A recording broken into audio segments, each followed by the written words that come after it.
Good morning. Today I am going to explain about finite and non-finite verbs.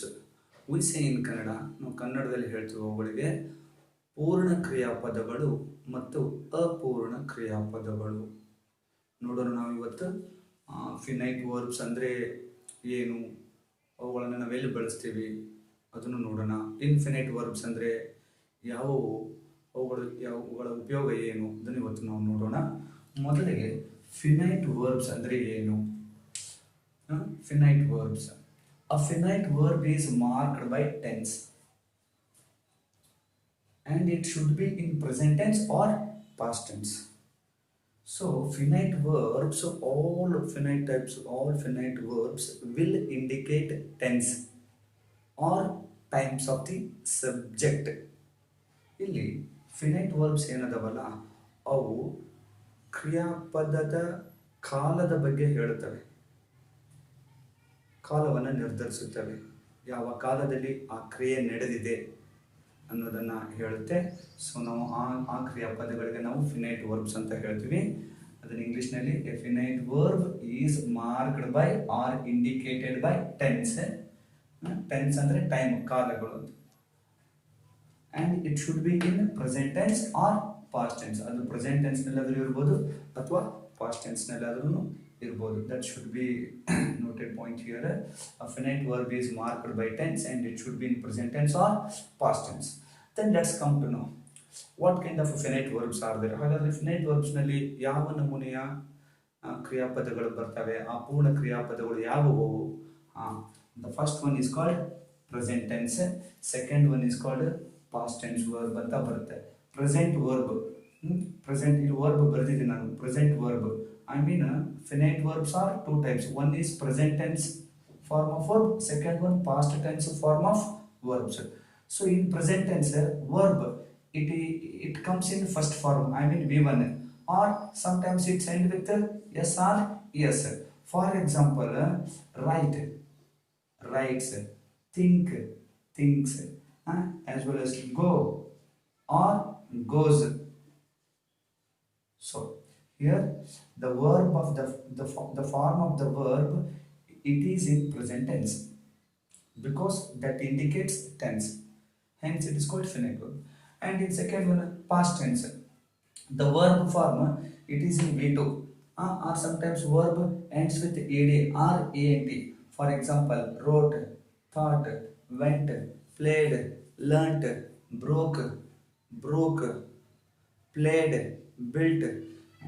So these are the examples for past tense verb and these are the examples for present tense verb. Present tense verb and past tense verb are called finite verbs, because they will indicate the tense of the subject. ಅಂದರೆ ಇಲ್ಲಿ ಕ್ರಿಯೆ ಒಂದು ಕಾಲವನ್ನು, ಕ್ರಿಯೆ ಯಾವ ಕಾಲದಲ್ಲಿ ನಡೆದಿದೆ ಅನ್ನೋದ್ರ ಬಗ್ಗೆ ನಮಗೆ ಹೇಳಿಕೊಡುತ್ತೆ. So finite verbs. ಇನ್ನು ನಾನ್ ಫಿನೈಟ್ ವರ್ಬ್ಸ್ ನೋಡೋಣ. ಎರಡನೇ ವಿಧ non finite verbs. Non finite ಅಂದರೆ ಇಲ್ಲಿ ನಾವು ಅಪೂರ್ಣ ಕ್ರಿಯಾಪದಗಳು ಅಂತ ಹೇಳ್ತೀವಿ. Non finite verbs do not indicate tense. ಅವು ಕಾಲದ ಬಗ್ಗೆ ಹೇಳುವುದಿಲ್ಲ, ಕಾರ್ಯದ ಕಾಲದ ಬಗ್ಗೆ ಹೇಳುವುದಿಲ್ಲ. They do not indicate the time of the function, the time of the action. They do not indicate. Such verbs are called non-finite verbs. Non-finite verbs do not indicate tense or time of the subject and they are neither present tense nor past tense. ಅದು present ಟೆನ್ಸ್ನಲ್ಲೇ ಇರಬೇಕು ಅಂತ ಏನಿಲ್ಲ, past ಟೆನ್ಸ್ನಲ್ಲೂ ಇರಲ್ಲ ಅಂತ. Non-finite verbs can occur in three forms. ನಾವು non-finite verbs ಅನ್ನು ನಾವು three ಫಾರ್ಮ್ಸ್ನಲ್ಲಿ ನೋಡ್ತೀವಿ. Three types of verbs. The one is progressive, second one is called perfective, third one is called infinitive one. Then progressive andre ಏನು? Progressive andre action, whenever we are going to talk about action which is going to be continuous ಆಗಿ ನಡೀತಾ ಇರುತ್ತೆ. So all types of continuous forms of verbs are called progressive. progress ನೆಲೆಬರುತ್ತೆ. ಇನ್ನು progressive ಅಂದರೆ continuous form of verbs ಅಂತ ಬರುತ್ತೆ. So ನಾವು ಅದನ್ನು ಹೆಂಗೆ ನೆನಪಿಟ್ಕೋಬೇಕಂದ್ರೆ the verb ends with I N G. The verb ends with ing. So such kind of verbs are called progressive verbs, and they are called non-finite verbs. Okay. For example, writing, thinking, going, breaking, reading, jumping, verbs ends with ing. Next second ಒಂದು ಇನ್ನು ನಾನ್ finite verbs ನಲ್ಲಿ second ಎರಡನೇ ವಿಧ ಅಂದ್ರೆ ಪರ್ಫೆಕ್ಟಿವ್. ಪರ್ಫೆಕ್ಟಿವ್ ಅಂತಂದ್ರೆ ಕ್ರಿಯಾಪದದ ಮೂರನೇ ರೂಪ ಅಂತ ಹೇಳ್ತೀವಿ ನಾವು. ವಿ3 ಫಾರ್ಮ್ ಅಂತ ಹೇಳ್ತೀವಿ, ಕ್ರಿಯಾಪದದ ಮೂರನೇ ರೂಪ, ಥರ್ಡ್ ಫಾರ್ಮ್ ಆಫ್ ವರ್ಬ್ ಅಂತ ಹೇಳ್ತೀವಿ. That is called past participle ಅಂತ ಹೇಳ್ತೀವಿ. For example, write, wrote, written. Write present tense, wrote past tense, write present tense, wrote past tense. So write and wrote are called finite verbs. Then written v3 form, that is called perfective verb, which will come under non-finite verbs. ಅದನ್ನು ನಾನ್ finite verbs ಅಂತ ಹೇಳ್ತೀವಿ, but ಅದು past participle ಆಗಿರುತ್ತೆ ವಿ3 form. For example, written, thought, gone, broken. And third form, ಮೂರನೇ ವಿಧ ನೋಡೋದಂದ್ರೆ ಅಪೂರ್ಣ ಕ್ರಿಯಾಪದದಲ್ಲಿ ಸೊ ಇನ್ಫಿನಿಟಿವ್ ಅಂತ ಹೇಳ್ತೀವಿ. Infinitive means the first form of verb. The first form of verb it is preceded by TO2. ಟೂಲಿಂದ ಆರಂಭ ಆಗಿರುತ್ತೆ. 2 + V1 ಅಂತ ಬರೆದಿದ್ದೀನಿ, ಇಲ್ಲಿ ಸ್ವಲ್ಪ ನೋಡ್ಕೊಳ್ಳಿ. So 2 + to write, to think, to go, to break. It means I am going to watch the film, I am going to watch the film. To watch is called infinitive. Like it ನಾವು ಈ ರೀತಿ ಅದನ್ನು ನಾವು ಏನಪ್ಪ ಅಂದರೆ ಕ್ರಿಯಾಪದಗಳನ್ನು ನಾವು ವರ್ಗೀಕರಣ ಮಾಡ್ಕೊತೀವಿ ಬೇಸ್ಡ್ ಆನ್ ನಾವು ಟೆನ್ಸಸ್ ಬಂದಾಗ, ಯಾಕಂದರೆ finite verbs will indicate tense. ಇಲ್ಲಿ ಈ ಕ್ರಿಯಾಪದಗಳು ಹೆಂಗಿರ್ತವೆ ಅಂದರೆ ಕಾಲವನ್ನು ನಿರ್ಧರಿಸುತ್ತವೆ, ಇವು ಕಾಲಗಳನ್ನು ನಿರ್ಧರಿಸುವುದಿಲ್ಲ. These finite verbs will indicate and will mark tense. Tense means times. Non-finite verbs, they do not indicate tense, I mean times. So ಇದನ್ನು ಸ್ವಲ್ಪ ನೆನಪಿಟ್ಕೊಡ್ರಿ, ಈ ಡಯಾಗ್ರಾಮ್ ಸ್ವಲ್ಪ ನೆನಪಿಟ್ಕೊಂಡು ಅದನ್ನು ಲರ್ನ್ ಮಾಡಿಕೊಡ್ರಿ. I hope it will be as well as useful for you as well as to know about finite verbs and finite verbs. ಇನ್ನು ಎಕ್ಸಾಮ್ನಲ್ಲಿ ಯಾವ ರೀತಿ ಕೇಳ್ತಾನೆ ಅದನ್ನು ನಾವು ನೋಡೋಣ.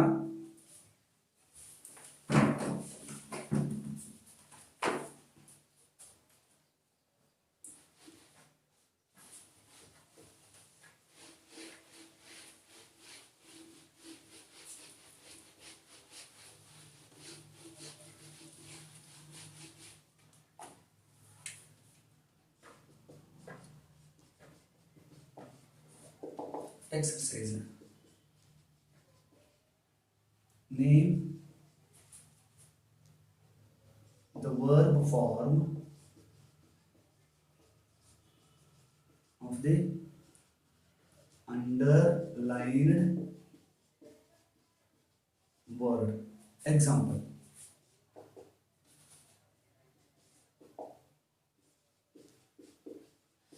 Lata is singing a song. Singing underline ಮಾಡಿದ್ದಾರೆ. ಇದನ್ನ ಆನ್ಸರ್ ಏನು ಬರೀಬೇಕು ನೀವು? ಸಿಂಗಿಂಗ್. ಇದು ಯಾವ ವರ್ಬ್ ಆಗುತ್ತೆ? ಸಿಂಗಿಂಗ್ ಯಾವ್ದಿದು? ಇದು progressive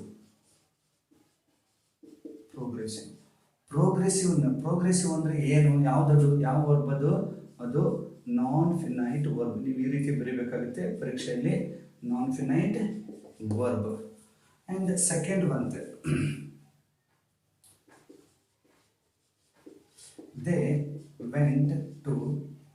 they went to see Taj Mahal. Went. So answer ಹೆಂಗೆ ಬರೀಬೇಕಂದ್ರೆ ಎಕ್ಸಾಮ್ನಲ್ಲಿ ವೆಂಟ್ ಅಂತ ಬರೀ ಫಸ್ಟ್ ಅದನ್ನ went. What kind of verb ಇದು? ಇದು ಫಿನೈಟ್ ವರ್ಬ್. ಇದು they went, this is called finite verb. Finite ವರ್ಬ್ನಲ್ಲಿ ಯಾವುದಿದು? Past tense. ಇದು ಪಾಸ್ಟ್ ಟೆನ್ಸ್ ವರ್ಬ್ ಇದು, ಬಟ್ ಫಿನೈಟ್. ಸೊ ಇದನ್ನ ಕ್ಲಿಯರ್ ಆಗಿ ಬರಿಬೇಕು ನೀವು ಎಕ್ಸಾಮ್ನಲ್ಲಿ. ಬರೆದ್ರೆ ಮಾತ್ರ 1 ಮಾರ್ಕ್ಸ್ ಕೊಡ್ತಾರೆ.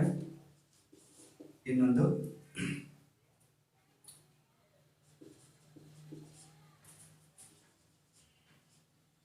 they are preparing fight. They are preparing to fight against social evils. So to fight. So answer ಯಾವ ರೀತಿ ಬರೀಬೇಕು? First to fight. To fight. To fight ಇದು ಯಾವುದಿರುತ್ತೆ? ಇನ್ಫಿನಿಟಿವ್ ಆಗುತ್ತೆ. ಇನ್ಫಿನಿಟಿವ್, ಬಟ್ ಇದು ನಾನ್ ಫಿನೈಟ್ ವರ್ಬ್ ಬರುತ್ತೆ.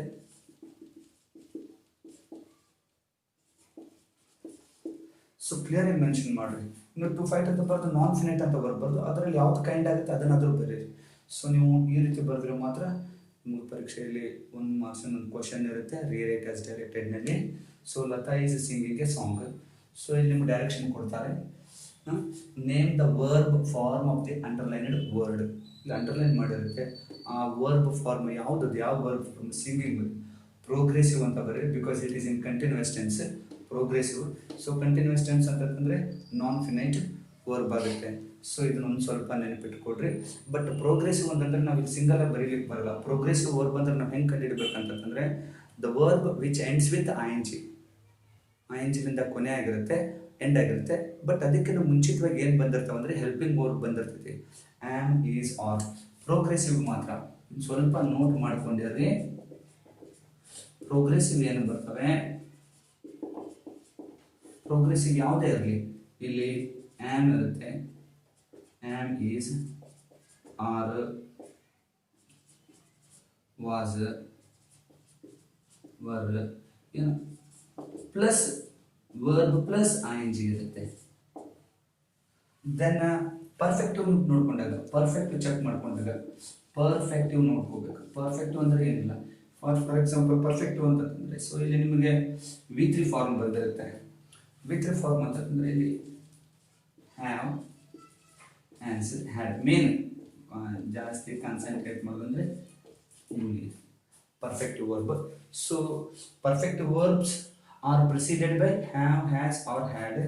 So progressive verbs are preceded by am, is, are, was, were. ಅಂದ್ರೆ progressive verb ಇದೆಯಲ್ಲ ಅದ್ರ ಮುಂಚಿತವಾಗಿ ಏನು ಬಂದಿರ್ತದೆ ಅಂದರೆ ಅಲ್ಲಿ ಹೆಲ್ಪಿಂಗ್ ವರ್ಬ್ ಬಂದಿರ್ತವೆ, ಸಹಾಯಕ ಕ್ರಿಯಾಪದಗಳು ಬಂದಿರ್ತವೆ. ಸ್ವಲ್ಪ ಅದನ್ನ ಗಮನದಲ್ಲಿ ಇಟ್ಕೊಡ್ರಿ.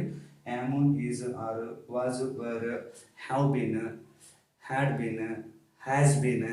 ಸೊ ಅವು ಕೂಡ ಬಂದಿರುತ್ತೆ. Will be, shall be. So ಅದಿರುತ್ತೆ, ಅದನ್ನು ಸ್ವಲ್ಪ ಗಮನದಲ್ಲಿ ಇಟ್ಕೊಡ್ರಿ. ಇಲ್ಲಿ ಪ್ರೋಗ್ರೆಸಿವ್. ಪರ್ಫೆಕ್ಟಿವ್ ಅಂತಂದ್ರೆ ಏನಿಲ್ಲ, ಇಲ್ಲಿ ನಿಮಗೆ have plus V3, I have written a letter, she has written a letter, she had written a letter. So perfective ಇರುತ್ತೆ. ಪರ್ಫೆಕ್ಟ್ ಟೆನ್ಸ್ನಲ್ಲಿ V3 ಫಾರ್ಮಲ್ಲಿ ಬಂದಿರುತ್ತೆ ವರ್ಬ್. ಸೊ ಬಟ್ ಅದಕ್ಕೆ ನಾವು ಮುಂಚಿತವಾಗಿ ಹ್ಯಾವ್, ಹ್ಯಾಸ್, ಹ್ಯಾಡ್ ಇದ್ದೇ ಇರುತ್ತೆ. ಸಪೋಸ್ ಅದೆಲ್ಲಂದ್ರೆ will have, shall have, would have. So ಅದಿರುತ್ತೆ. ಸ್ವಲ್ಪ ನೀವು ಗಮನದಲ್ಲಿ ಇಟ್ಕೊಂಡು ಇದನ್ನ ನೀವು ಅಂಡರ್ಲೈನ್ ಮಾಡಿದ ವರ್ಡನ್ನು ಕರೆಕ್ಟಾಗಿ ಬರೆದ್ರೆ ಮಾತ್ರ ನಿಮಗೆ 1 ಮಾರ್ಕ್ಸಿನ ಕ್ವಶನ್ ಇರುತ್ತೆ, ರಿಯರೇಟ್ ಆಸ್ ಡೈರೆಕ್ಟೆಡ್ನಲ್ಲಿ. Okay, today it's enough. ಇದನ್ನು ಸ್ವಲ್ಪ ಅಬ್ಸರ್ವ್ ಮಾಡಿಕೊಡ್ರಿ.